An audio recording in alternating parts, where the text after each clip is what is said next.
All right, Justin Thomas, first podcast guest. Thank you for joining us. How pumped are you, first off, to be numero uno of the podcast guests? I'm very excited. I know there's only one first, so I'm sure the other couple people said no, and I fell in where I did, but I'm ecstatic. Well, I have known you probably longer than, just of the guys that I know. I feel like I've known you the longest of the players that I've played with on the PGA Tour. Do you happen to remember the first event we played together in a junior event where we met? Was it in Mississippi? It was. Do you remember the event? Do you remember the name of it? Gosh dang it. I can picture the pool that we all hung out in too. It was the Exxon BFI in Greenville, Mississippi. Yeah, there we go. And we putted on that putting green for hours and hours and hours. And that was the first time that I met you, and you were the only guy wearing pants. Yeah. Talk to me about just first off, it was like 105 degrees, and you said, I'm good. I'm wearing pants. Why? That kind of stemmed from my grandpa. He always wore pants. And he just, I don't know, something stuck with me. It just was like pros wear pants, and I wanted to be a pro. So I wore pants, and looking back at it, it didn't really make a whole lot of sense, obviously, because I was a junior golfer. But I get more comments about that than junior golf days of like, you were that guy and I was that guy, or I guess I was that kid. Yeah. Well, we spent so much time on that putting green, and it's kind of where our relationship started. We played junior golf all the way through and competed against one another. And on topic though, with the pants, there was a concerning video that I saw over the last year or two, and you were in the locker room. It was like one of those behind the scenes things, and watching you get ready, and you put on your sock first, then your golf shoe, then another sock, then another golf shoe. Is this real life? I've never done that in my that was the only time I've ever done it in my life. And there's a damn camera like right in my face. And I've gotten more comments about, you're a freak show, how you put on your socks and shoes. And I blacked out. I don't know what happened, but I don't know, man. It's probably why I didn't win that day, because I put my socks and shoes on like a psychopath. I mean, I saw it. I'm like, oh, wow, that's kind of psycho behavior. It's like putting on your shirt backwards and then putting it on after that. That was interesting behavior. Off topic with that. So you go to Alabama and super successful there. I competed against you while I was at LSU, and quickly have success once you turn pro. And eventually I found my way out there as well. And we're kind of transitioning into the time where you send me a text and said, hey, do you want to go to Baker's Bay with me, Ricky Fowler, and Jordan Spieth? And this is before that Masters. So I said, yeah. Can you talk to me about organizing, how that all was organized, basically? Yeah. I mean, it is wild because I just remember, talking to, and Rick, I think I'd been there maybe once.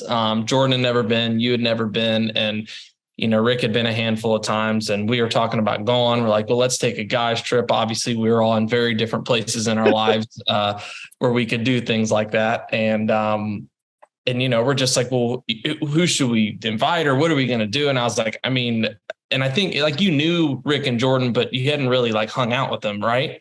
Like any kind of quality time like that. Jordan just in junior golf, but then he didn't spend much long of a time at Texas, and then I actually spent 4 years at college, unlike you two, so I was just a little behind y'all. Yeah, absolutely. Thanks for throwing that in there. Congrats on your degree. That's cool, man. And I don't know how it worked out, but I just remember I'm like, I don't know if I can have a draft pick, but I'm going to choose that Carter Smylie Kaufman guy. And we had a nice time. Well, first off, thank you for picking me, but I also want to know, where was I on the alternate list? Who was asked before me? Give me the rundown. There's a lot of names that I wanted to throw out there, but I don't want to put that on them. No, it was a no-brainer. It was I think a Smylie or bust kind of situation. Really? I heard there was a rumor. I thought I remember y'all asked Rory to come, and maybe he didn't want to come, or maybe it was just going to be us five. I mean, especially, I'm sure if we did ask him, I'm sure he was like, why on earth would I ever want to do this with you guys? And I'm sure we asked Willie Sellers and he probably had something going on or whatever it was. But no, it was, man, don't sell yourself short. Well, I always appreciate the invite. But once we got there, the trip was needed for all four of us. Do you remember just the timing of how just the golf and getting to Baker's Bay, just how excited we were? Yeah, it was wild. I don't know if you could have, I guess you could have drawn it up better by one of you guys bringing a jacket to Baker's Bay. But in terms of, the two of you guys in the final group, you and Jordan, and then obviously that was a huge situation or moment for both of you, but Jordan, having been there, he was a defending champion, wasn't he? Yep. And, he had a chance the year prior. That was your first time freaking thrown into the gauntlet in a major, let alone the final round of the Masters. Yep. Final group. And yeah, it was just with his finish and, with how I'm sure it went in your eyes too. It was just like wow, I need a vacation. You're like, well, you don't say. It looks like we have one planned in a couple of days. So it couldn't have been better, because it was a little bit of R&R, much needed for all, but I know for the two of you, a little bit more so. Well, you mentioned Jordan and I, but you and Ricky also played the following week in Hilton Head. Do you remember how y'all played there? In Hilton Head, did we play? Yes, you did. And I recall one of you missed the cut and one of you shot like 81 on Saturday or Sunday. That was me. I made the cut. And because Jill, I just started dating Jill like a month or so, a couple of months before that. And she came out and I shot like 80 on the weekend. I finished last by like 10. And I was like, see, isn't professional golf cool? Isn't it fun? But I don't know if people know I'm going to put you on the spot a little bit. The story of you and Jordan on 12 and then 13T. You need to tell that story from when you guys and Jordan had his little fiasco. Oh, it was crazy. I obviously witnessed and had the front row seat to it all, but we get to 13T and Jordan walks up. And like you said, I haven't really spent enough time with Jordan at that point. We were friends, but it wasn't close enough to where I felt like he was going to ask me anything or talk to me after a situation like that. So it was like talk me through, because he had a 5-shot lead going. I'm sorry, Jordan, if you listen to this to bring all this up, but he doesn't even know what a podcast is. What are you talking about? That's a very good point. He can't even open his own phone if he hasn't lost it. But so he had a 4 or 5 shot lead in the back 9. Do you remember like what you were through 12 holes? Like just the whole situation. It was just, I'm sure, like a tornado kind of thing. I felt like I was out of the tournament. I knew that, but I also felt like Jordan was going to win. And after what he made on 12, and I made birdie, I was already cut from coverage, so people didn't get to see me make a 2. Humble brag. Humble brag. So we get to the tee, and I'm walking to the tee. I'm like, all right, I made up 5 shots there. I'm starting to do some math in my head. It's like, what I make on 6, checking the scorecard. And we get back on the tee, and he says, hey, is it you or me? And I was like, oh. And that was the first time I'm like, okay, him and I are a lot alike. And that was the first time I realized we are a lot alike. And then there was chaos behind us, people playing Augusta country club behind us, looking for golf balls. It was just chaotic. It was a wild day, but man, JT, we eventually get to spring break. And before we got there, we I get a little too excited when I go on trips, and we went bowling night before. Do you remember that evening much? Probably a little bit better than you do. The funny thing about spring break and the whole Baker's trip is that a lot of, actually, I would say the majority or everybody except for the 4 of us didn't realize that the most hungover you were that entire trip was the night after we went bowling in Jupiter, Florida, before we even got to the Bahamas. Well, I mean, I remember driving to the airport and I'm thinking to myself, oh, God, I don't even want to go anymore. I'm done. I'm done. So I'm going to book a Southwest flight, go back to Birmingham and watch these guys go on their trip to Baker's Bay. But we went, and, to me, Justin, I'm curious what your opinion is. Social media then versus what it's like now, it almost felt like it was a honeymoon period where we were super comfortable putting just our lives and our vacation out to the public, something we wouldn't do now. I just want to hear your thoughts on that time period versus now. Yeah. And I think, obviously, like we were all in different places in our lives kind of thing. And obviously with like, I think Snapchat was kind of becoming a thing. And then it was like, you could be public on there, and Rick was way more, Jordan still didn't know how to really work his phone then. So nothing changed there, but Rick was a lot more active on social media. And I would say he was kind of like the poster child for us in terms of like, hey, we want to do what Ricky Fowler's doing, because arguably nobody's branded himself better than him then and still now. So we were like, hey, if Rick's doing it, I'm all in. I'm going to do it. I'm probably going to do it too. But it was, when you think about it, it's like we literally, like, we went on this vacation, us four guys, like best friends, and like we were just acting like idiots, and we just videoed everything. Like we put it all out there. Yeah. It's funny. It's definitely, looking back on it, it probably isn't something we would do. It definitely isn't something we would do now, but it, like you said, it was a little bit different day and age. And people obviously enjoyed it, but it was a lot of fun. Yeah. You mentioned the Snapchat. I remember Ricky had so many followers on Snapchat, and he was like, yeah, just, post on Snapchat and I'll tag your handles. And the next thing I knew, I was a guy I'd won on tour, but by the end of that trip, it was people recognized me from the trip and not winning a PGA Tour event. we still get yelled at. I know, especially with you out calling golf now, I'll hear, because you're, if you're calling, depending on where you're standing, but you're walking a lot closer to the ropes than we are the majority of the time. And you'll hear, whether it's walking between holes or something, be like, Smylie going spring break. Like, never ends. Well, there was some foreshadowing on that spring break 2K16. We filmed all of the shots like it was TV. And I didn't realize that was my first audition that I sent to actually be an on-course reporter. So thank you for all the material.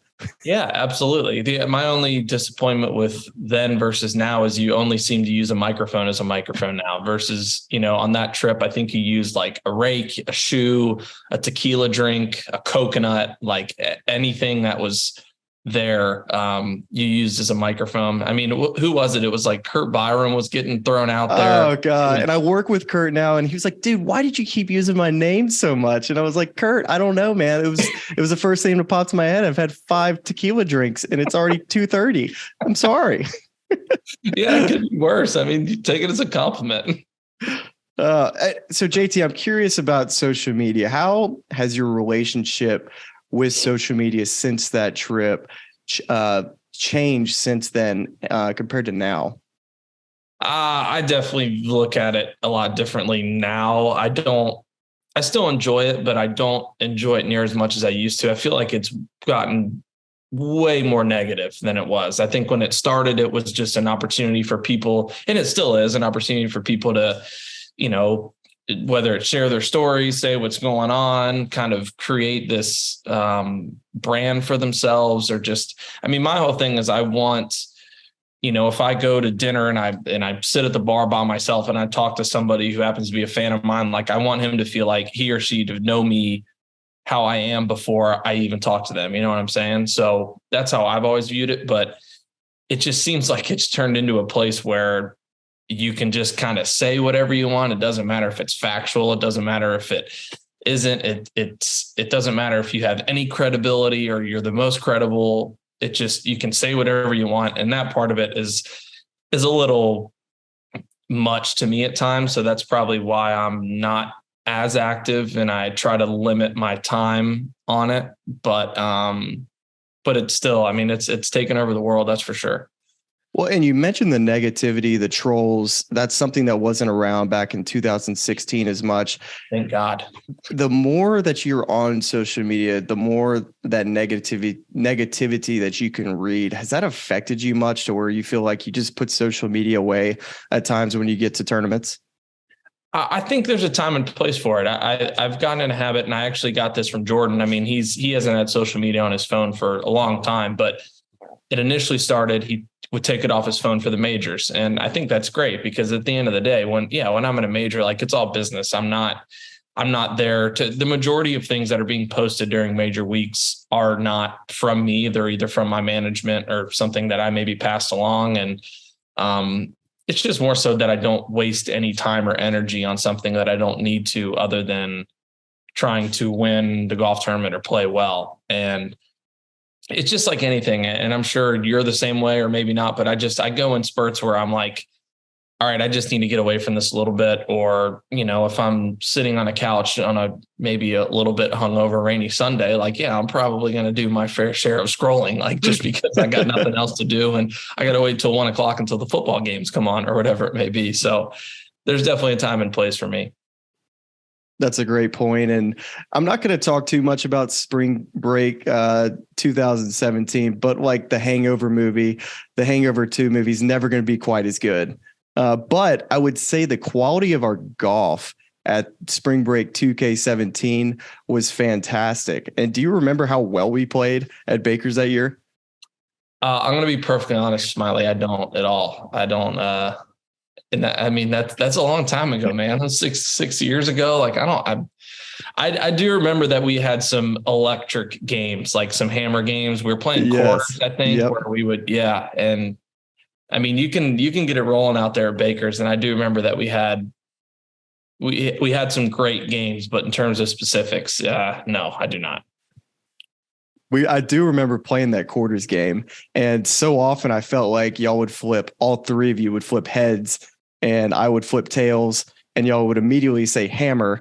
And so the bet somehow goes from a $20 game to now, before I even hit a tee shot, $800 is on the line. And I'm like, I'm a rookie on tour. It's almost like a general hazing. I'm like, $800. Like 2 years ago, I'm still in college, and now I'm playing for $800 a hole against some of the best players in the world. But oh goodness.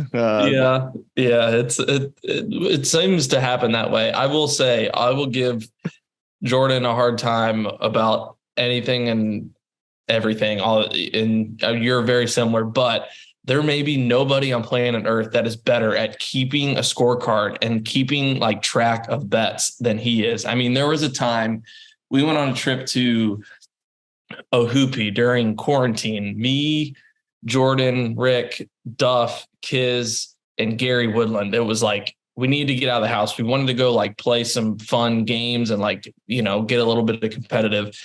And one day we did a 3-on-3 game, best 2 balls. We played 45 holes. We played like $100 one downs that I think eventually got pressed on the last 9 to a couple hundred more. I have a picture of it on my phone. We had like 34 bets open, and we broke dead even. And Jordan, I mean, again, this was it was a fun trip, I will say, along with golf, where a couple cocktails were had, and somehow he kept the scorecard and kept it perfect the entire time, and we broke dead even. So I have to give him a little props for that. No man loves keeping track of bets, whether it's AC-doocy, whether it's games on the golf course, like you're mentioning. The man is a degenerate at heart and loves the action. I remember some of the stories from that Ohoopee trip that I'll choose to leave out that y'all mentioned to me. But I'm going to get back to 2017. And I really feel like before you got going that year, you won 5 times. We actually went on a trip to Japan, you and I. And we did. And we played LACC. And that trip in general, it was one of my favorite trips I've ever been on. Yeah, I remember a lot of. I mean, that was we went and played the Dunlop Phoenix. You had Tony went and caddy for you, and I mean Lance, my agent, came over. Jimmy, And I just remember we were like, we're going to go out early. We're going to go to LA. And it was like, we're going to, it's going to be so much fun. We're going to stay with a friend of a friend in Beverly Hills. And we went and played LACC. It's easier to fly out of LA. Like, we'll go in early. We'll get to Tokyo on Sunday so we can have a great dinner. We can go out. It'll be fun. And do you remember we get to Tokyo and find out that everything is closed on Sundays? We're like, we've had this plan for months, and we were like staying in this badass hotel and this dinner. We're like, damn, like it's pretty slow here in Tokyo. And finally found someone that spoke English, and they're like, yeah, everything's closed on Sundays. But we did find a karaoke bar where sure did. Every time Lance hears the song, he FaceTimes me or sends me a text, and that song Frank is Sinatra, New York, New York. It's an all-time karaoke song It is. I feel like when I was singing it or watching someone sing it, I was kicking my legs up in the air. It was, man. Do you care to share the story of the interaction that you had with the rules official at the Dunlop Phoenix? God, man, you're throwing me under the bus on this one.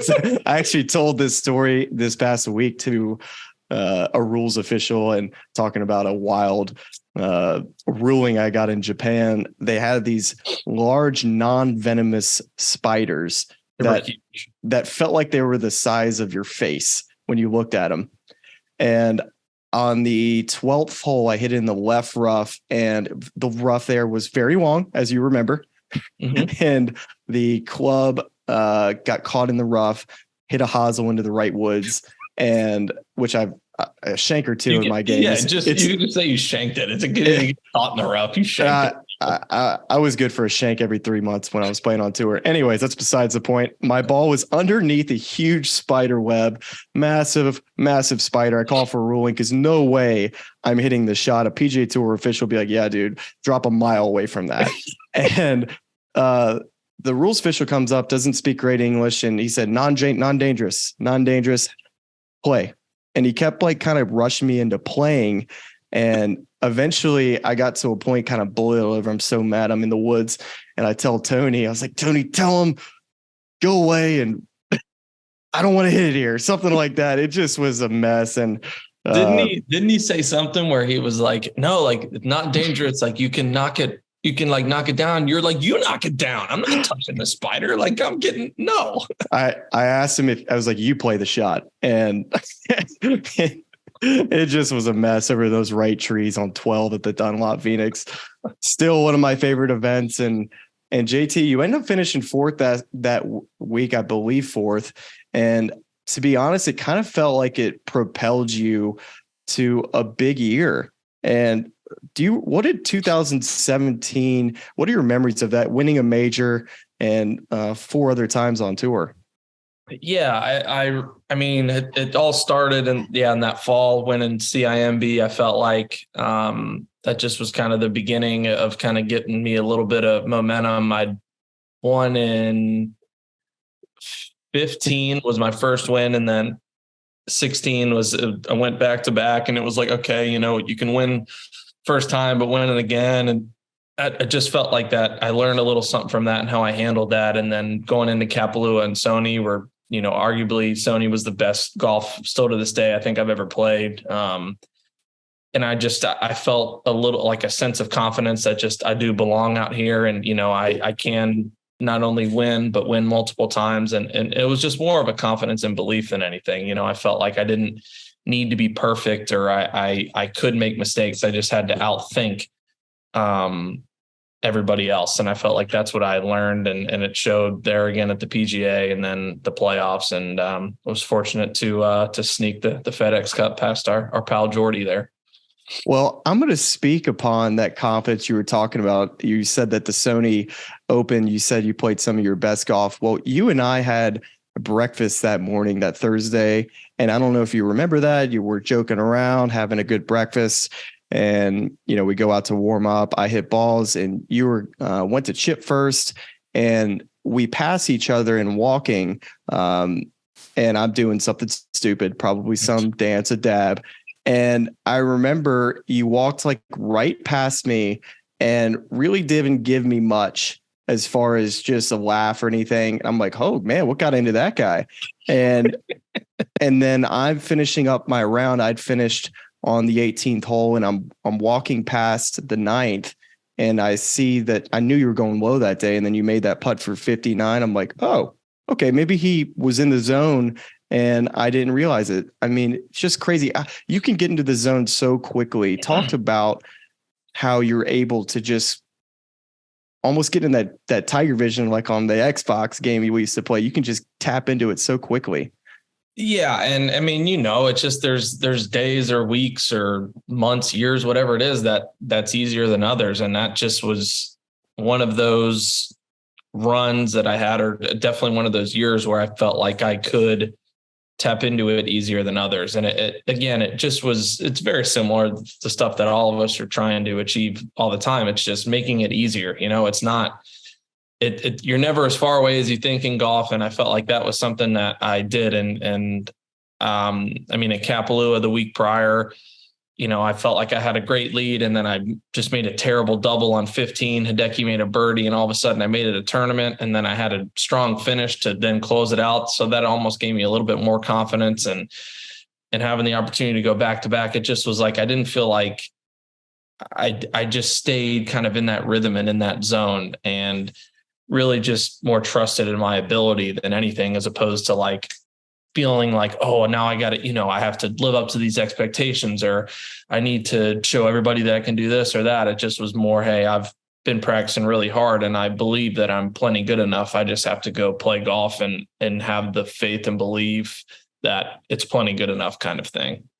And you talk about you understood that you had the ability and the belief and confidence, and that's transitioned so well for you into the team events. Your record speaks for itself, but I want to talk to you about the President's Cup in Australia when you were playing in Melbourne with Tiger. And I can't remember if you said this in an interview or this was something that was just mentioned on group text, but you had the tee shot on 18, and Tiger said something to you that if you remember, it was on 16. It was 16. It was in the alternate shot, and I just made like a 8-footer for birdie to stay tied in the match. We were in a really good match, and 16 is like, first off, Royal Melbourne, one of the most unbelievable courses ever. Like, I absolutely loved it, and I was evens, unfortunately. So in that situation, so I had 16 tee shot, and it's this brutal hole. It's this very narrow dog leg left, and it just gradually dog legs the whole way.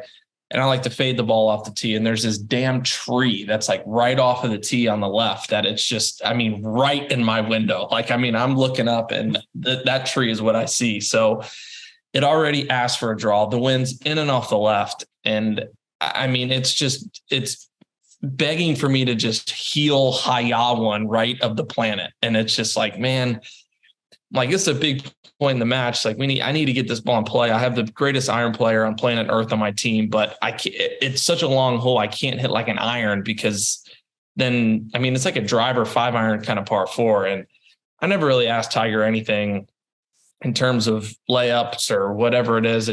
And that's what makes him such a great partner, is he's just like, look, you go play, I'll go play. I'll let you know if I need anything. So I'm up on the tee, and I'm like, I call Tiger over. He's like, what? I'm like, is there anything, like, this tee shot's not very comfortable for me. Like, do you care if you're further back? And he just goes, I don't care what I have in, just put me in the fairway. That's what he said. And I was like, okay, that doesn't make it any easier, but I appreciate it, partner. So I just teed down a low driver, and I hit like kind of like the shot I hit on 10 at Augusta, or that 16 at Sawgrass, like a little junior draw, and somehow hit the fairway, and we won the match. But it was, I'll never forget that. And what did you say celebrating, yelling at Tiger on 18? Still one of my favorite lines. Yeah, I said, I love me some me. That's a Terrell Owens quote. I showed the whole team. It's a funny video. Myself, a buddy of ours, Willie Sellers, and Bud Call, that we've said many times, and we've watched this video, and I showed it to the team on the bus on the way to the course that day, and they hadn't seen it. And I said, if I make a big putt today, I'm saying this. And 18 green felt like a pretty fitting place. It was awesome. It still is probably one of your best memories as far as making a clutch putt in the time, especially with Tiger being the captain watching. Imagine that was quite an incredible moment. And then you transitioned into playing with one of our good buddies, Jordan. And I can tell you this, Ricky and I have played a bunch of matches against you guys, and you two together are very difficult to beat. And I knew that. I think the world has found that out. But why, besides your friendship, have y'all been such a competitive duo in these team events? I think we're very similar. I mean, our personalities, just our demeanor, kind of the way we go about things is very similar. Our games are very similar. I think we have a lot of confidence in each other. I mean, it's one of those things, and Jordan has said it best in the sense of, if I was to miss a green and I couldn't choose myself to get it up and down, I'd probably choose him. And then he said that same thing, if I miss a green and I have a tough up and down and I can't choose myself, I'm going to choose Justin. So it's like we have that belief and faith in each other. And we're both not afraid to get the spray gun off the tee every once in a while. So like we can hit some of those shots because we've been there on our own. So it's just very much a situation of we're comfortable. We have belief in each other, but we're also very good at feeding off each other, and we know each other's games well enough to where if he says, I don't know if it's a 7 or an 8, and he's talking about, if I hit a flight draw 8-iron, like I know that shot from him because I've seen it enough to where, another guy, Scotty Scheffler last year, like I haven't seen him hit that shot enough to confidently say, yeah, that's enough club. Whereas Jordan could ask me and I'm very confident I could give him the answer to what I think would solve that shot kind of thing. Well, it's basically acting as another player caddy. It's just more information to help you two get around the golf course, and y'all two are just so difficult to beat. And hopefully, and I assume Ryder Cup is definitely, I'm sure y'all sent some texts to Zach Johnson letting him know that you two will be playing together. Yeah, we have a bit of a track record of group texting the current captain and letting him know our best ball scores, although it really came back to bite us in the ass at Whistling Straits because all we talk about is how good our best ball scores are and how low we shoot. And freaking Strick didn't even play us together in best ball. So he's like, look, you can say all you want, but it didn't really work out for you because we both only played one best ball session and it wasn't even with each other. So maybe that theory has really come back to get us. Oh man, I love a good bit more than anything. And all right, so the first time I was actually on the call for when I started this media venture was at the PGA Championship this past year at Southern Hills, and I feel like most people got a more in-depth look at that week. Thanks to Full Swing and the Netflix show. And I picked up on something I didn't even realize. And I knew that you played incredible golf on Thursday, Friday, being in the bad wave, which I feel like took a little wind out of your sails. I feel like you had to work harder almost to play that well. And then Saturday didn't quite have anything go your way.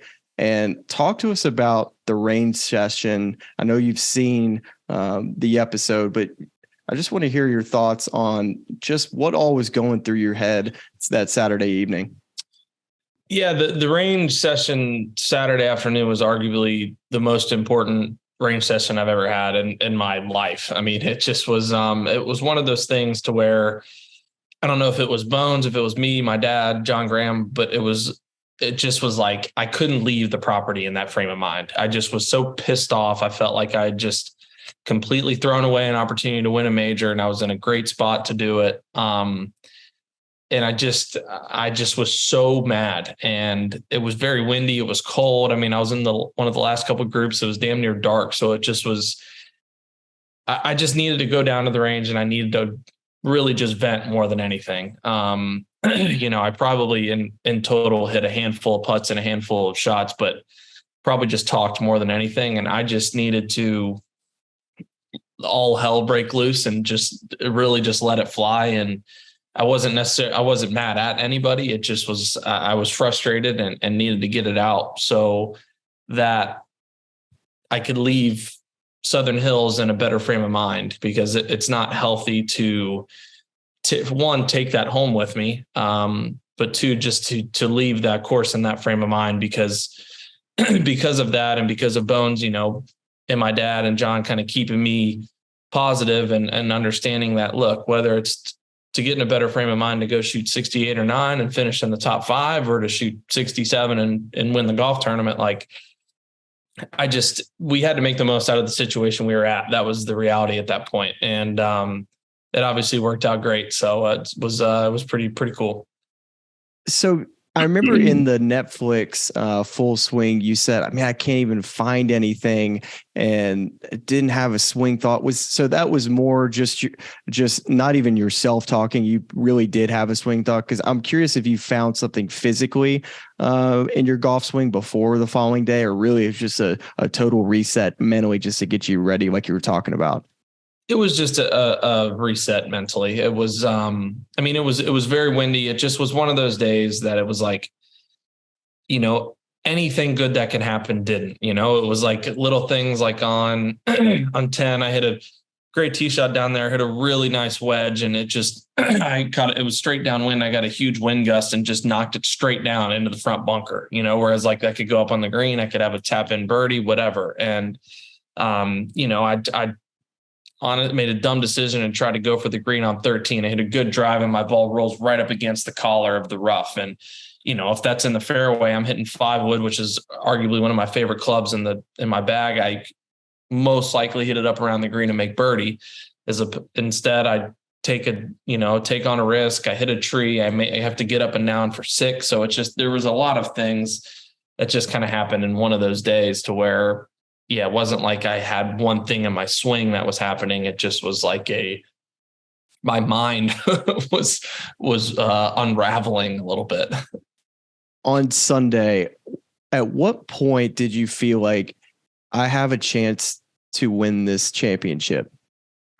12 green was where I totally felt it. I didn't look at leaderboards that day. I just was so far back that I didn't feel like it was really going to do me any good. I mean, I was very fortunate that I think 6 people that were ahead of me, none of them had won a tour event, let alone a major. So it wasn't necessarily a knock on them. It just was the reality of like, hey, I've been there. I know how hard it is to win a major. I know how hard it is to win a golf tournament. And like, these guys are going to be uncomfortable tomorrow, because I'm going to be uncomfortable, but I'm going to be less uncomfortable than they are. So I just was like, I need to go out and, I'm not going to be stupid and try to go shoot 61 or 2. Like, obviously that'd be great, but in the end of the day, it's probably not going to need anything crazy. So I'm like, I just went out and played, just kind of picked my spots. I didn't get off to a great start. Made a couple birdies, made a huge birdie there on 9. Missed a shortish, a 12-footer on 10, made a 60-footer on 11. And then on 12, it kind of, 10 goes down 11, and then 12 comes back close to 9 green. Mm-hmm. That's about where the final group was. And I made probably a 18-footer, 15, 18-footer for birdie there. And I could just tell the roar from the crowd. It was a very different roar. And it was like I'm in this tournament kind of roar. And I could kind of feel the crowd getting behind me. And that was like all right, let's go kind of thing. Well, you were able to keep going and you worked yourself into a playoff. And I'm curious, which shot between the 2 major championships you won, the 7-iron at Quail Hollow or the 3-wood you hit on 17, which one for you was a better shot or more memorable? I think the 3-wood this last year was more memorable. I think the 7-iron at Quail was a better shot. I think in terms of like being able to repeat it, I think that 7-iron, like that pin, you've seen it, is ridiculous. Like it is just right on a knob, and like it's 220 yards, and I had no business. Nobody has any business making birdie to that pin unless it's an accident, let alone somebody with a 1-shot lead. And like it was one of those, like my 3-wood at 18 at Erin Hills. Like I'm probably not going to repeat that 1 in 100 times. Whereas like, I'm pretty sure you give me 10 balls at 17 at Southern Hills from that tee. Like I could probably hit it, a couple of them on the green, but given the situation, it was very memorable and was very timely. Well, I just remember the emotion you had on 18. You just never were able to get out of the zone still, even when you had a 2-putt to win on 18. I remember sitting there watching you, and you took plenty of time to kind of gather yourself, knowing let's not get ahead of ourselves. Talk about that moment on 18 green. Yeah, it was tough because I was trying to balance the two of staying in the moment, but I also remember wishing I remembered more from 18 at Quail Hollow. Like, I remember I was actually telling Bones last week when we were walking up to 18 green. I mean, I knew I had a 2-shot lead at the time, and I hit it up the right and hit in the rough. And like, I walked up to look at the green, and I turned around and the scoreboard was there, and Kizin made bogey, and I had a 3-shot lead. And I was like, holy shit, like, I'm about to win the PGA. Like, this is, I mean, I just need to, Jimmy can get it home from here in a couple of shots. Like, we're good. But I didn't look around and do enough. And I remember trying to balance both walking up 18. I just remember, I didn't say anything to Bones, but I just looked around and looked at all the people and was like, this is exactly why I play golf, is for moments like this. And like, how cool that was to just see. I mean, that scene and like the amphitheater type, I mean, it just was like everybody was up on that hill. And I just remember looking, I mean, I have that vision in my head of like looking up and seeing that, but then also like, all right, dude, you need a 2-putt at this and win the tournament. So yeah, it was really cool. Well, you're the defending champion now. And do you want to reveal your menu for next week by chance? Is that something you want to talk about? I'll get into specifics here. This is the first time that it's coming out. So well, I want to pride in this. Take me through. So first off, talk about where it's coming from. Talk about your trip up there, just how it all came about. So I got very fortunately asked to go to Rayo's in New York from a buddy of mine, Ben Wepper, and he's got a table there. And I mean, I love food. I mean, I'm no Francie Kaufman by any means of a foodie, but I love me some food. And I'd heard about Rayo's. I'd never had the opportunity to go naturally. And Ben just called me. He goes, hey, what are you doing? And it was like beginning of December. He's like, I got a table at Rayo's, like you, me, Eric Church, and Eli Manning. We're going to go to dinner. I'm like, this is a strange random group, but yeah, exactly. Let me check my pulse. And I'm just like, well, like, are you going for a weekend or what are we doing? And side note to this story, Drake was supposed to play at the Apollo Theater after that. So we were going to go to dinner at Rayo's, and I was going to get to watch Eli Manning at a Drake concert, which was going to be absolutely incredible. Just looking at him in some whatever button down and cashmere sweater and vest that he had on was just going to be must see action. But Drake unfortunately canceled, didn't do it. But so we're trying to figure out, like, what are we doing? Are we going to go to Rayo's? And Ben's like, hell yeah. Like, this is baller. We're literally just going to fly to New York. We're going to go to Rayo's for dinner, and then we're going to fly home. And I'm like talking to Jill. I'm like, am I going to do this? And she's like, why wouldn't you? Like, this is a once in a lifetime kind of night. And so we ended up going, and Ben had an extra spot at the table. So he's also very close with Morgan Wallen. So he came with us too. And I've never felt, like as little of a star as I possibly could in that group, but it was an absolutely incredible night, and one that we're trying to make an annual trip out of. With me. Exactly. But because of that, I came up with the idea of, I reached out to Ben and I said, dude, do you think Rayo's would have any interest in doing my Champions Dinner for the PGA? And that's not something that the PGA usually does. They, it's not necessarily a cater type situation. It's like we have a chef here that can make whatever, but I'm like, the PGA is in New York. It's not terribly far. Like, maybe there's a chance. And I know that, some people in the Rayo's family are golf fans. So it was worth a shot. They were all in. So Rayo's is doing my Champions Dinner, and I am so pumped because it's, I know they're excited, but I'm excited. So I will, I'll share the menu with you, SK. Let's hear it. So for the first course, so this is all stuff straight off their menu. So it's going to be legit. We got seafood salad, baked clams, and a house salad. For the main course, there's so many good things that are options for main course, but I wanted to try to touch them all in terms of, as a massive chicken parm fan that you are. Love a good chicken parm. Yeah, you do. I didn't want to have 3 chicken dishes, so I wanted to try to do it all. So I'm doing a penne vodka, the Rayo's meatballs, of course, the pork chop with the hot and sweet cherry peppers, just incredible. Uncle Vincent's lemon chicken, just unbelievable. Chef's kiss. Yeah.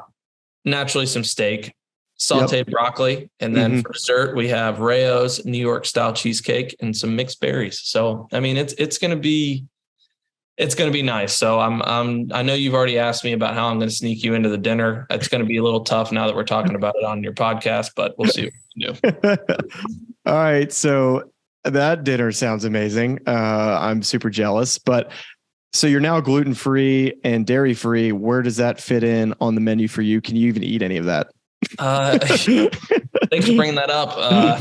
Yeah, we've already had discussions with them. I'll have some gluten-free pasta. I'll, have some red sauce, or maybe they can make some meatballs for me without some breadcrumbs. Yeah. You saw it firsthand at Palmetto Bluff. I'm that guy that has to get different food than everybody else. I was curious if, you're preparing this great meal for everyone. You can't even eat it. You're showing up with like, I got my frozen pizza with me that's gluten-free. Man, that is so cool. And what a memorable night that's going to be for everyone. Just a cool experience, the being defending champion with so many great storytellers in the room. That's going to be, I imagine, a night that you won't forget. But how about this? We had a little bit of a reunion for our spring break recently. Honestly, it was like spring break, get to bed by 9:30, except for me and you. But I want to tee you up here, and the whole week was great. We had a blast hanging out with everyone. But that last night, you come back from going to the restroom in our room that we were in. You come back and you tell us what? Yeah, I'm a hockey fan. Pittsburgh Penguins are my team, and I come out of the bathroom and I'm like, that is Sidney Crosby. Like, that's 100% Sidney Crosby. And I'm like, what? I'm trying to like gather all this information as I've probably had a couple glasses of wine at this point, but I know for a fact it is. And, he's got a bunch of people with him, and I've met him a couple times. And so I'm yelling at him. I'm like, Sid. And he just thinks I'm some loser fan, and he just doesn't even give me the time of day. But his buddies are there who, I met a couple of them, turn around, say what's up. And so they bring me into this room that they're eating at. And I guess it's really cool. Sidney Crosby, he organized a little golf trip with their team every year after the season's over. And unfortunately their season was over a little early, but I'm all geeked up. I'm talking to some of the boys on the Pens, and you guys are probably thinking I've like fallen in the toilet or something at this point, because I've been talking to him for 10 or 15 minutes, and I come back, and I think you were the first person that made eye contact with him. Like, boys, it looks like we got a night ahead of us, because I just ran into some of the boys on the Penguins, and I'm sure they want to have a couple after dinner. And do you want me to share the story, or would you like to about the? We can get into that story here in a minute, but I want to talk about the bit we got into at dinner with the Penguins, and they sent us a bottle of wine, and we responded with what? Yeah. They sent Sid's very nice. The waiter comes in. He's got this, hey, Mr. Crosby wanted to send this to you guys. Like, hope you guys are having a great vacation. We're like, oh, that's so nice. It's a nice bottle of wine. And I think it probably was, us 4 guys were, I think, near the end of the table, and we're like, what are we going to do? You could just like see our minds churning of our immatureness of how we were going to respond. And he's kind of standing there like, do you want to send anything back? And I don't know why it just came into my mind. I was like, what salads do you guys have? And it's like, it's like, what do you think about splitting? There's 8 of them. I was like, what do you think about splitting a Caesar salad into 8 portions and giving it to him? And then the guy's like all in. He's like, oh, wait. He's like, yeah, I could I'll just put like a piece of lettuce on there and like put a crouton and like put make the whole presentation. I'm like, perfect. That's great. So we're all geeked up like a couple little kids, and I guess they go in there. I wish we had the picture that one of them took. Oh man. The waiters all go in there, and they all are served. They're like, oh, on behalf of, Justin and everybody and the guys, they have they wanted to send you guys something, and it was just a piece of lettuce. I mean, an all-time bit, but it didn't stop either. It didn't. Yeah. So they, after whatever time it was, waiter comes back in with a tray full of shots. And that, it's got the salt around the rim, and it's got a lime on there, and it's just, they put it down. And I think we all did the same thing. It just, when you see something, it just looks warm. We're like, this is a warm tequila shot. And we just feel the glass, and everybody is just petrified to even like smell this thing, let alone try it. And all of us are kind of getting a little closer to it. And I don't know who it was. Someone at the table just goes, it's water.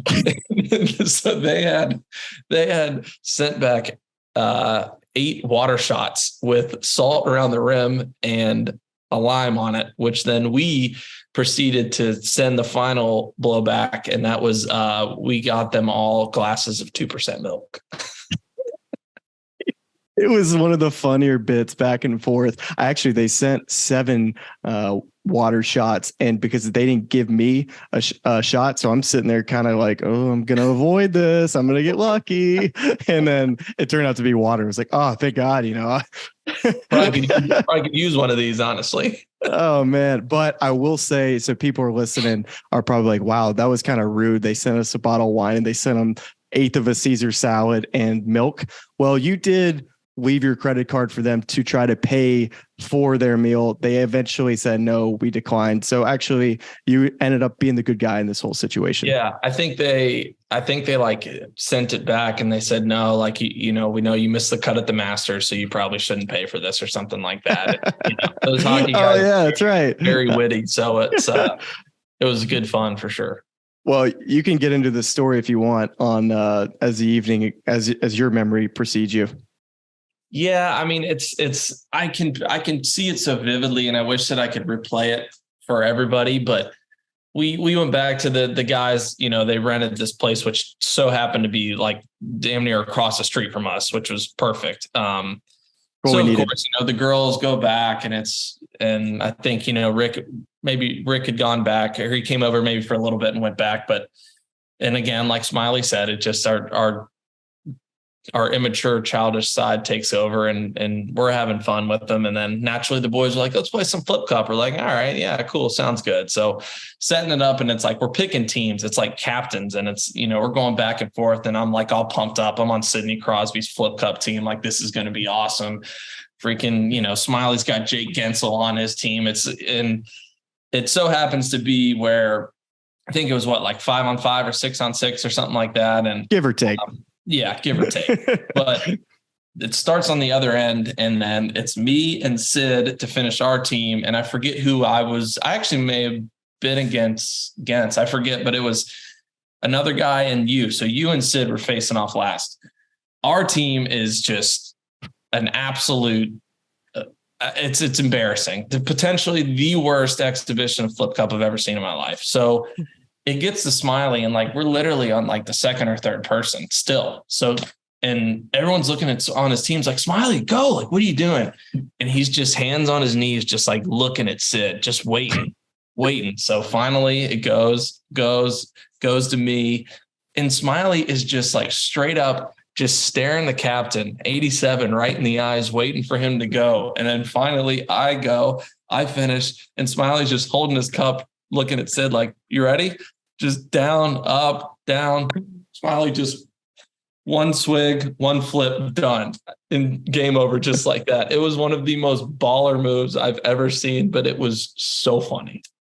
People were talking, maybe that is where I will peak in my life. Yeah, I think there's going to be a 30 type for 30 stuff on that. that exhibition. It was insane. Shout out to Sidney Crosby and the Pittsburgh Penguins. What a time that was that evening, just kind of hanging out, reminiscing, telling stories. A lot of fun. And I want to get into just one aspect of your game that I'm really excited about for you this year. You picked up AimPoint recently.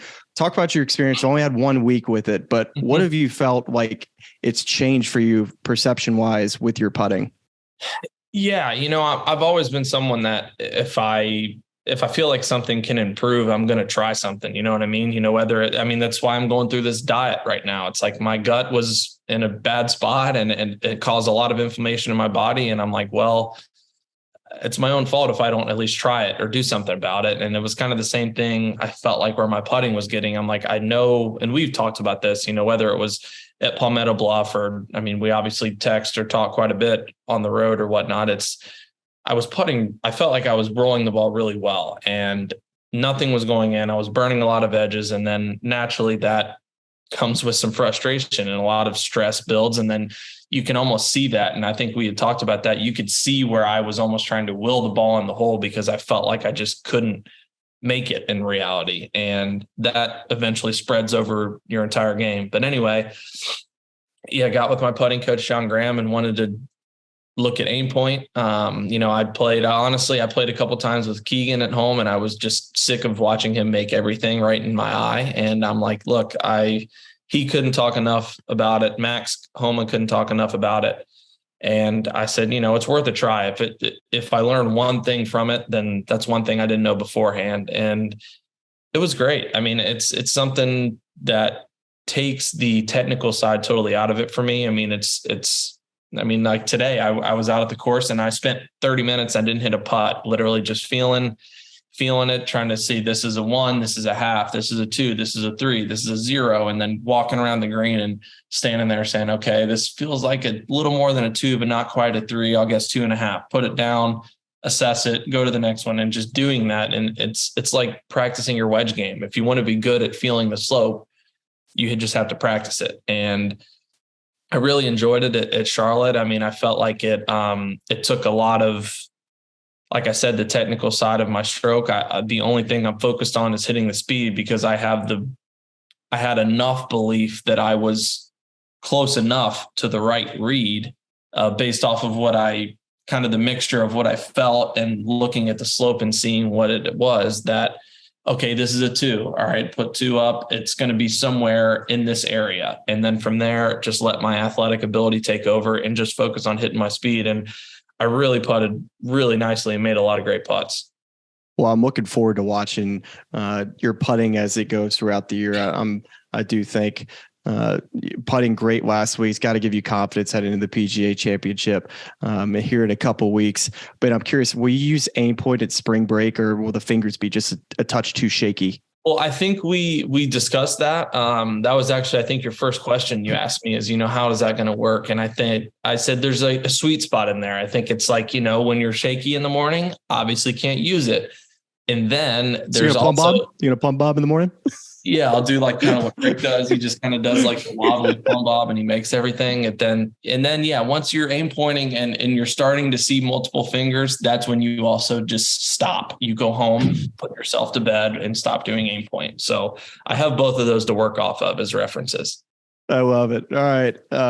Last question, but really not even a question. I just want to hear an update on the Justin Thomas Foundation getting married to Jillian last November. What an amazing wedding. But she is in charge of the Justin Thomas Foundation. But I want to know how people can get involved, what's going on new. Just update the listeners on how they can kind of stay in touch with this.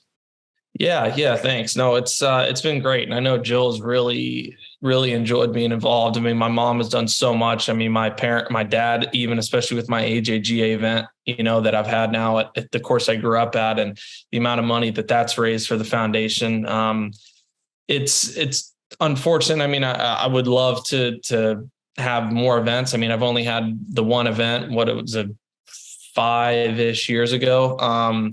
We had one planned, of course, in 2020 and had to reschedule that. And we're looking to do an event again this fall. And the hard part is obviously with our schedule being so busy, but it's wanting to make sure it's done right. It's being able to, I mean, my end goal and thought is I want to have some kind of building, some kind of structure in Louisville. We've done so much work with the Boys and Girls Club and the First Tee to where, maybe something that could kind of be joint together, something that could help so many of those children that are in need. And obviously the junior golf aspect is something that I'm very passionate about, and then also being involved with military families is something to me that is very important, because I think they're the biggest heroes that we have. There's nothing that you or I have done on the golf course or in our life that can compare to how brave it is for the people that have served for our country. I mean, the things that they do so that you and I can sit here and have this podcast and sit and talk in our homes and feel safe, those are the real heroes in our country. So, you can go on my website. I mean, there's more information about the foundation. But it just, we're looking to do as much as possible just to, even if it's benefiting a couple people, that's a couple people that weren't benefited prior. And then when we have the opportunity to do bigger, more kind of widespread events or things to help out, I guess, larger opportunities, then it's great. Well, I'm proud of you for giving back, and I'm looking forward to watching to see what the Justin Thomas Foundation does as it continues to grow, and the rest of your family and Jillian and how they're pouring in their hearts into it as well. And Justin, thank you for coming on. I'm looking forward to watching you play the rest of the year. And I'm honestly more excited about catching up with your wife and asking her how that T Swift concert went the other night, but we'll save that for another day. Justin Thomas, thank you for joining, my man. Absolutely. I almost wore, she got a sweatshirt. I almost threw it on for you, but I thought that might trigger you a little too much to give it an interview. I wish I'd have been right there next to her, my man. Thanks, dude. All right, brother. I've actually watched a couple of episodes of y'all earlier, and you guys have some good takes. So thanks for what you guys do. It's cool to see what you guys are doing. And I know golf fans appreciate it, but we do too. So please keep it up. I think you're doing a tremendous job. And I listen to this podcast. It's really cool. And